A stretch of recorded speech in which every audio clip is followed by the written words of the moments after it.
I have just had what I consider to be not only a fascinating meeting, but an important meeting about the No Child Left Behind Act with leaders of the civil rights movement, educational leaders from around our country, business leaders who are concerned about America's competitiveness. There is a universal belief that the No Child Left Behind Act needs to be reauthorized, and I want to thank you all for working with us to get this piece of legislation reauthorized. I believe the No Child Left Behind Act needs to be reauthorized because it's working. It's a piece of legislation which believes in setting high standards and using accountability to make sure that every single child gets a good education. I strongly support the notion that when we find a child falling behind, that there ought to be extra federal help so that child can catch back up early before it's too late.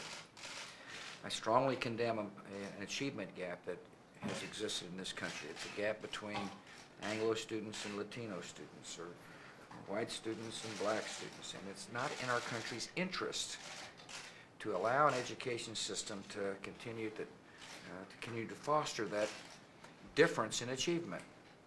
The No Child Left Behind Act is beginning to close that gap. It's the impetus necessary to cause the reforms or curriculum changes necessary to make sure every child has a chance at realizing, the great hopes of our country.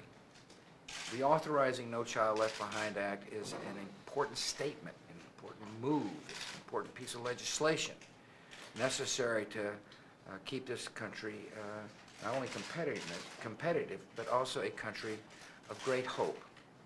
And so I want to thank you all for joining us.